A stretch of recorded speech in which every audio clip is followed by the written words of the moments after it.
Why don't more Americans own passports? In this video, we are going to be looking into why more Americans don't own passports. Traveling is a great way to take a break in order to disconnect and recharge. It allows you to experience different cultures, meet new people and gain new experiences. It's fun and exciting and has been proven to be beneficial for physical, mental and emotional health. However, travel rates among Americans is quite low and most don't even own passports. You've probably heard the common saying, that only 10% of Americans own passports.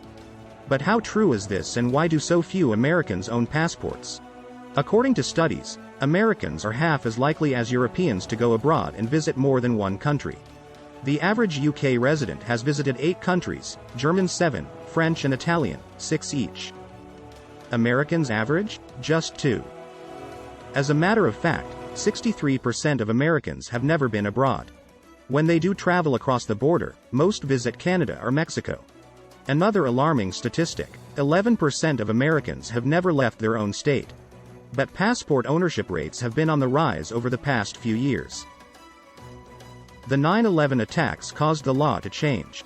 Before 2007, Americans could travel to Canada, Mexico, the Caribbean islands, and some other countries, without needing a passport. When the law was tightened, more people needed passports and ownership increased by 20 million within 3 years. In 1990, 6% of Americans owned passports. By 1997 it rose to 15% and 41% of Americans have a valid passport as of today. However, it is still low compared to England's 76%. So, why don't more Americans own passports? There is generally an assumption about Americans that they just don't have an interest or desire to learn about the rest of the world. Americans are raised with the media emphasizing the country's news and history. Schools don't really teach world history and it takes an individual's initiative to study about world history and culture to know much about it. For me, it was watching James Bond movies as a child that got me interested in the world.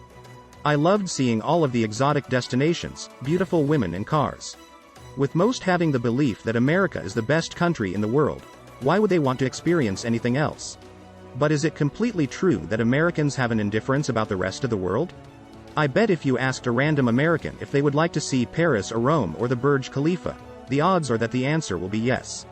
An online survey carried out asking about travel plans of Americans revealed that 59% of respondents have travel plans for the coming year. Of this percentage, 85% of respondents say they will take their trips within the country while 15% will be traveling overseas. This is quite a small number of international travelers, but why is that the case? The first reason is that the US is a very large country. The United States is so big and there's so much to see in the country. Most Americans have not even explored their own country due to its sheer size. So the desire to visit a foreign country seems low on their list. There are many travel options within the country with a variety of climates and geography. You can travel thousands of miles and see huge mountains, deep canyons, giant waterfalls, spectacular rock formations and famous beaches. All of this without needing a passport.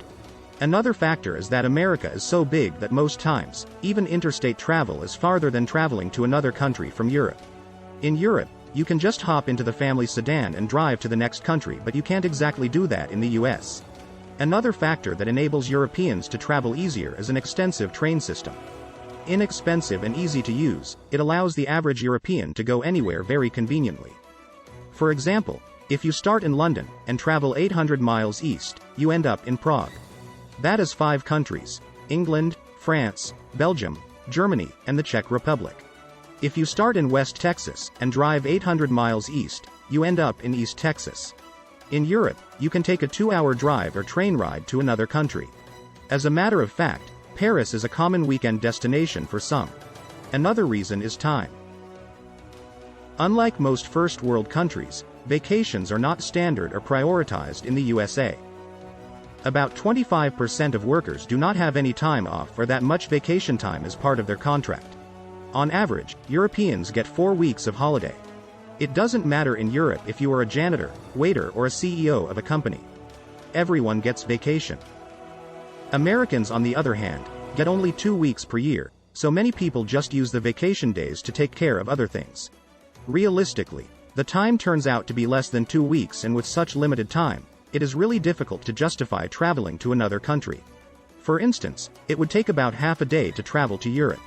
You then have to adjust to the time change and enjoy the limited vacation time.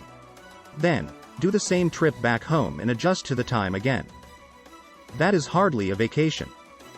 Another reason is the cost of international travel.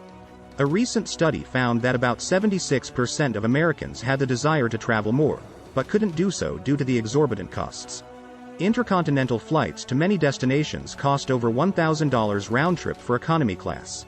For a family of 4, for example, you can see how expensive it would be.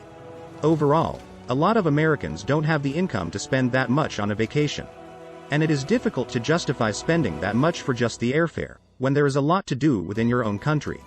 With international travel out of reach, the only option for most is to just drive somewhere within the country.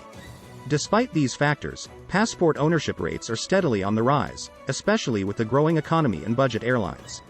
The growth of social media and the internet has also contributed to the rise in passport ownership.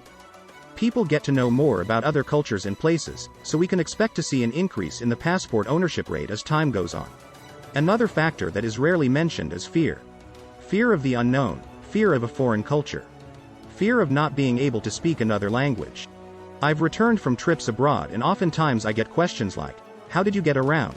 Did they speak English?" My response is always the same. Yes, some do, but why would they be speaking English in their own country? I always try to learn and attempt to speak the local languages. For some people, this is a paralyzing fear. Some Americans will say they do want to travel overseas, but often choose English-speaking countries like England, Ireland, Australia, and New Zealand on their wish list. Getting out of your comfort zone is one of the best things about travel. We've made videos about traveling alone and how it benefits you as a person. Click here to watch it and continue your travel journey. Now it's time to hear from you. Why do you think more Americans don't own passports? Please like and subscribe and smash the notification bell to be notified when we have new videos. Thanks for watching.